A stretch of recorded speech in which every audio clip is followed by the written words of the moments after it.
আজ বিকেল থেকে মুষলধারে বৃষ্টি হচ্ছে। বৃষ্টি থামার কোনো লক্ষণই দেখছি না। জানি না এই বৃষ্টি কখন থামবে আর কখন আমি বাড়ি গিয়ে পৌঁছাবো। বাড়িতে আমার নতুন বউ আমার জন্য অপেক্ষা করছে। এত সময় বাড়ি ফিরছি না বলে নিশ্চয়ই খুব দুশ্চিন্তা করছে। কি হলো অরবিন্দ, এমন গম্ভীর হয়ে বাকি তো কি ভাবছ? কিছু না দাদা। তেমন কিছু না বললেই হলো। ওই বয়সটা আমি পার করে এসেছি, নিশ্চয়ই তুমি নতুন বউয়ের কথা ভাবছ। এই ঝড় বৃষ্টির দিনে বাজারে না আসলেই কি নয়? বৈশাখ মাস শেষ হয়ে যাচ্ছে, কিন্তু এখন ইলিশ মাছ খাওয়া হয়নি। অর্পিতা ইলিশ মাছ খেতে খুব ভালোবাসে, তাই মাছ কিনতে এসেছি। কিন্তু এই বৃষ্টিতে আটকা পড়ে গেলাম যে। বিকেল করিয়ে সন্ধ্যা হয়ে গেল, এখনো বাড়ি ফিরতে পারছি না। এত চিন্তা করো না, তুমি আরাম করে চা খাও, দেখবে বৃষ্টি কিছুক্ষণের মধ্যেই থেমে যাবে। দোকানদার নিতাই দাদার কথা আমার মনকে শান্ত করতে পারলো না। মনের মধ্যে নানান দুশ্চিন্তা ঘুরপাক খাচ্ছে। ঘড়ির দিকে তাকিয়ে দেখলাম রাত 7টা বেজে গেছে। জানি না আর কত রাতে আমি বাড়ি গিয়ে পৌঁছাবো। কাল বৈশাখে বৃষ্টি যেন কিছুতেই থামছে না। নিতাই দাদা, বৃষ্টিটা কিছুটা কমেছে, এবার তাহলে আমি বাড়ি যাই। সে কি কথা, এখনো তো ধীরে ধীরে বৃষ্টি পড়ছে, বাড়ি যেতে যেতে তুমি তো পুরো ভিজে যাবে। কিন্তু এখনই যাত্রা শুরু না করলে যে বাড়ি পৌঁছাতে পারবো না আমি। তাছাড়া এই কালবৈশাখী বৃষ্টির রাতে তো কোনো রিক্সাও পাবো না, পায়ে হেঁটে আমাকে বাড়ি ফিরতে হবে। বেশ যাও, কিন্তু সাবধানে যেও। নিতাই দাদার কাছ থেকে বিদায় নিয়ে আমি বাড়ির উদ্দেশ্যে হাঁটা শুরু করলাম। পুরো রাস্তা একেবারে ফাঁকা। আশেপাশে যতদূর চোখ যায় কোনো মানুষ দেখতে পাচ্ছি না। চারিদিক থেকে থমথমে পরিবেশ বিরাজ করছে। বৃষ্টির পানিতে পথঘাট কাদায় চিটচিটে হয়ে আছে, ভালো করে হাঁটাও যাচ্ছে না। কেন যেন আমার বড্ড ভয় লাগছে। গা ঝমঝম করছে। অন্ধকার নির্জন রাস্তায় নিজের পায়ের শব্দ নিজেই শুনতে পাচ্ছি। বারবার মনে হচ্ছে আমার পিছনে পিছনে কেউ আছে। পিছনে ঘুরে দেখাচ্ছি, কিন্তু পিছনে কাউকে দেখতে পাচ্ছি না। এমনি করে ভয় পেতে পেতে আমি অনেকটা পথ চলে এসেছি। আরো প্রায় 1 কিলোমিটার পথ সামনে এগিয়ে গেলেই আমি আমার বাড়ি পৌঁছে যাব। হঠাৎ ভয়ঙ্কর একটা কণ্ঠ শুনে আমি চমকে উঠলাম। ভয়ে ভয়ে আমি আশেপাশে ভালো করে তাকাতে লাগলাম, কিন্তু কোথাও কাউকেই দেখতে পেলাম না। আর তখনই আচমকা প্রচুর বৃষ্টি শুরু হয়।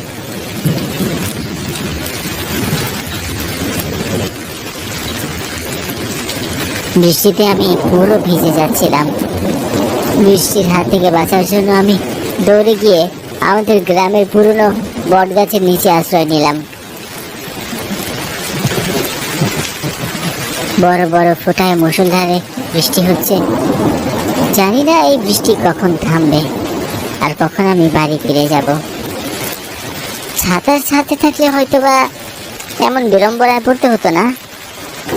বট গাছের নিচে আমি অনেক সময় দাঁড়িয়ে রইলাম। ঘড়ির দিকে তাকিয়ে দেখলাম রাত তখন 10টা বেজে গেছে। কিন্তু এই কালবৈশাখী বর্ষা থামার কোনো নামই নিচ্ছিল না। এমন নির্জন স্থানে মাছ নিয়ে একা একা দাঁড়িয়ে থাকতে আমার কিছুটা ভয় লাগছিল। কেন যেন আমার মনে হচ্ছিল বৃষ্টির সাথে খুব অদ্ভুত একটা আওয়াজ আমার কানে ভেসে আসছে। আমি কান পেতে ভালো করে অনুভব করার চেষ্টা করলাম।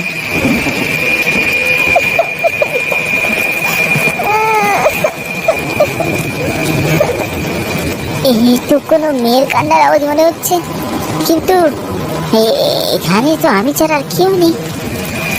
তাহলে কান্না করছে কি?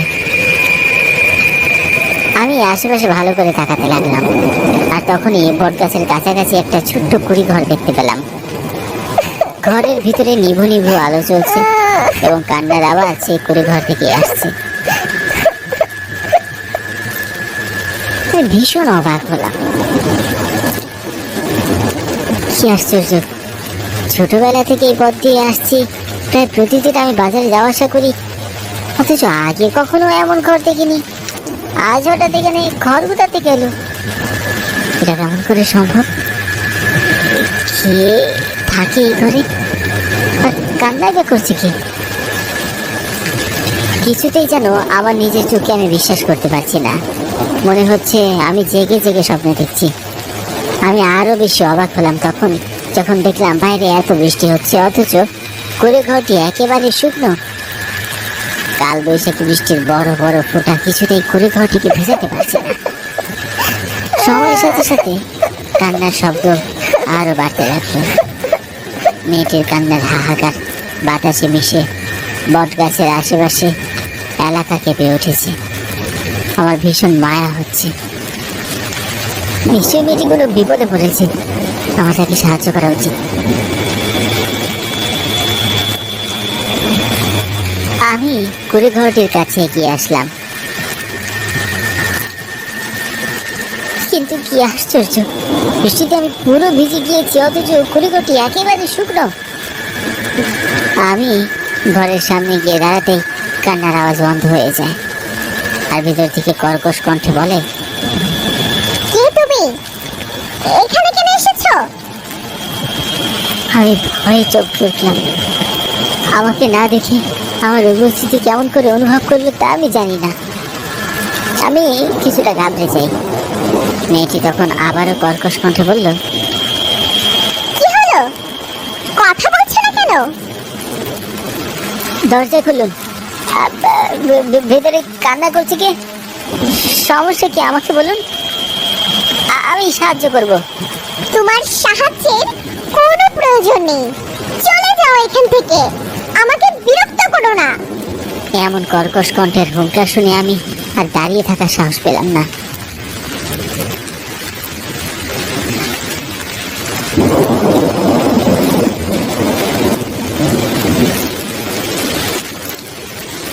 আমি বটগাছের নিচে গিয়ে দাঁড়ালাম। কেন যেন আমার আজ খুব ভয় করছে, গায়ে কাঁটা দিয়ে উঠছে। এমন অনুভূতি এর আগে কখনোই হয়নি। এদিকে বৃষ্টিও থামছে না, আর আমি বাড়িও ফিরতে পারছি না। আমি বট গাছের নিচে এসে দাঁড়াতেই মেয়েটি আবারও কান্না করে উঠল।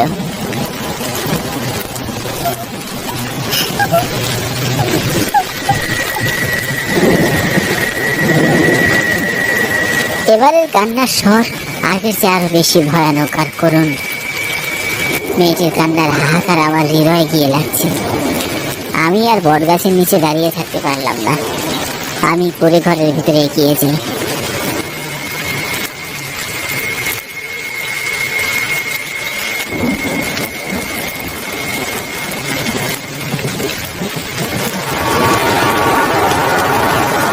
আবারও আমি কুড়ে ঘরের সামনে আসতেই মেয়েটির আওয়াজ বন্ধ হয়ে যায় এবং আগের চেয়ে আরো বেশি কর্কশ কণ্ঠে বলে ওঠে,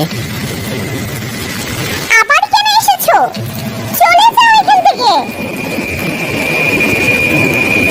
এমন ভাবে করুণ কান্না কে করছে? কি হয়েছে?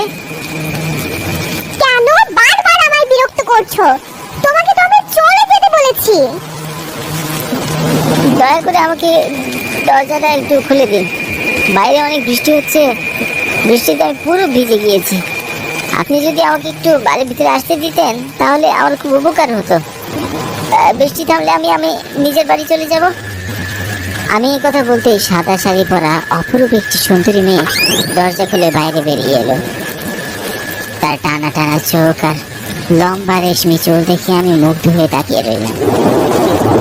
একটা মানুষ যে এতটা সুন্দর হতে পারে নিজে না দেখলে কখনো কল্পনাও করতে পারতাম না। কি হলো? অমন হা করে তাকিয়ে আছো কেন?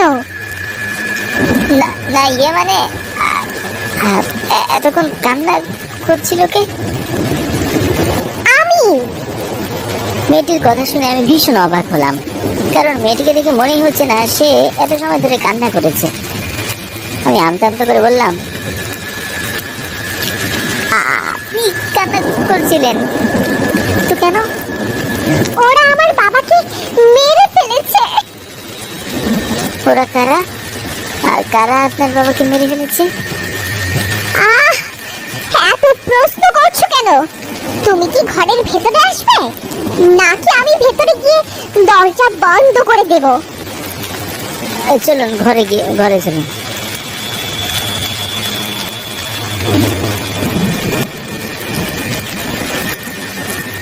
আমি মেয়েটির সাথে ছোট্ট করে ঘরে প্রবেশ করলাম। ঘরের ভেতরটা খুব অগোছালো, সবকিছু একেবারে এলোমেলো হয়ে ছড়িয়ে ছিটিয়ে আছে। দেখে মনে হচ্ছে ডাকাতরা এখনই ঘরের ভিতর লুটপাট করে গেছে। আমি ঘরের এক কোনায় বসে রইলাম। আমার খুব পানি পিপাসা পেয়েছে, আমাকে এক গ্লাস পানি দিতে পারবেন?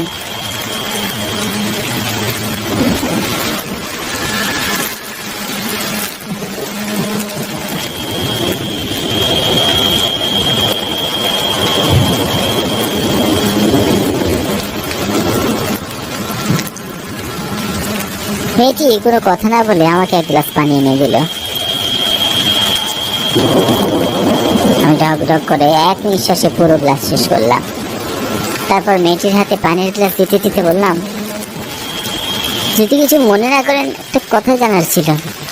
কি কথা? আমি একটা অদ্ভুত জিনিস লক্ষ্য করলাম। বিকেল থেকে বৃষ্টি হচ্ছে, আশেপাশে সমস্ত রাস্তাঘাট একেবারে ভিজে একাকার, কিন্তু এই বাড়িটা একেবারেই শুকনো। বৃষ্টির পানিতে বাড়িটা একটু ভিজেনি কেন? মেয়েটি আমার প্রশ্নের কোনো উত্তর না দিয়ে পানির গ্লাস রাখতে চলে যায়। আমি মেয়েটিকে ডেকে বললাম, আচ্ছা শুনুন, আপনি সাদা শাড়ি পরে আছেন কেন? কারণ এটাই আমার পোশাক। মেয়েটির মুখে এমন উত্তর শুনে আমি ভীষণ অবাক হলাম। কেন যেন আমার মনের ভিতর বড্ড খচখচ করছে। মনে হচ্ছে আমি কোনো বিপদে পড়তে চলেছি।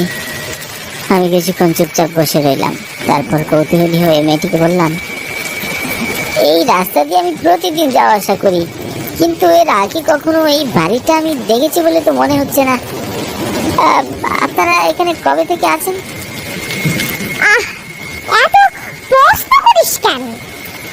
বারবার কেন বিরক্ত করছিস?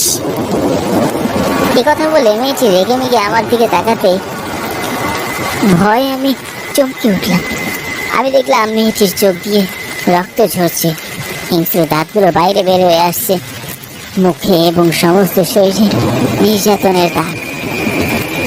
আমি বুঝতে পারলাম এখনো মানুষ না, এটা ভয়ঙ্কর কোনো প্রেতাত্মা। ভয় আমার বুকের ভেতরটা পানি শূন্য হয়ে যায়, চোখ কপালে উঠে যায়, হাত পা থরথর করে কাঁপতে থাকে। প্রচন্ড ভয় আমি চিৎকার দিয়ে ধরে পালানোর চেষ্টা করলাম, কিন্তু কি আশ্চর্য, ঘর থেকে বাইরে বেরোর কোনো দরজাই খুঁজে পাচ্ছি না। কোথায় পালাবি? তোর পালানোর কোনো পথ নেই।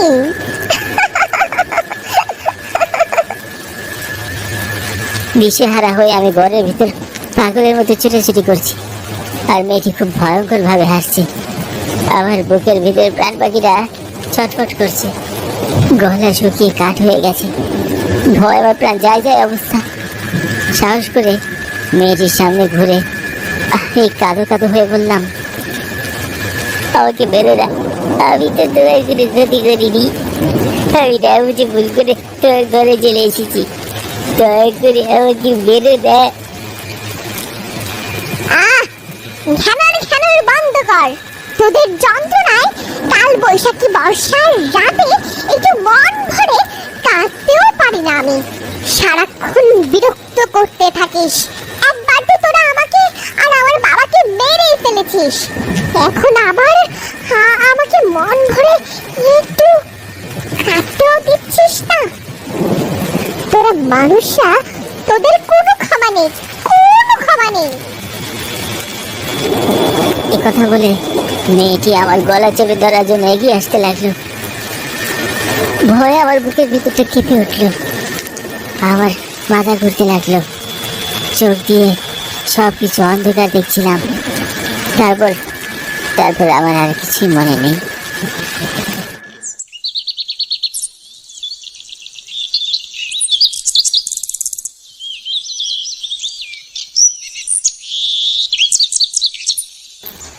ভোরবেলা মানুষের ডাকাডাকিতে আমি আমার জ্ঞান ফিরে পাই।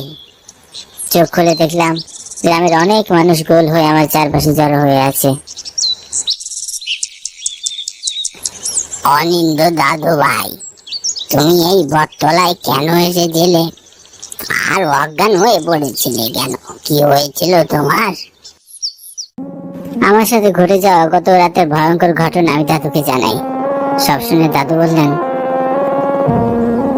এখন থেকে অনেক বছর আগে এই বটতলার পাশে একটা ছোট্ট করে ঘরে আমাদের গ্রামের একজন লোক তার সুন্দরী মেয়েকে নিয়ে থাকতো। কাল বৈশাখী বর্ষার কোনো এক রাতে গ্রামের ডাকাত পড়েছিল। ডাকাতরা মেয়েটির বাবাকে ছুরি দিয়ে আঘাত করে হত্যা করে।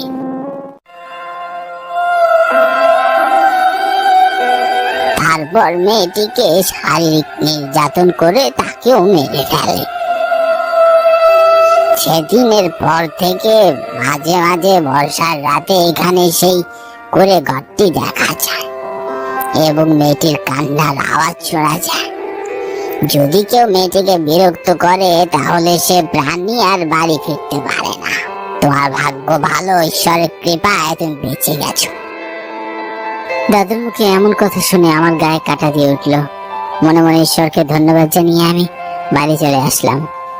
সেদিনের পর থেকে আর কখনো আমি বর্ষার রাতে বাড়ির বাইরে পা রাখি না।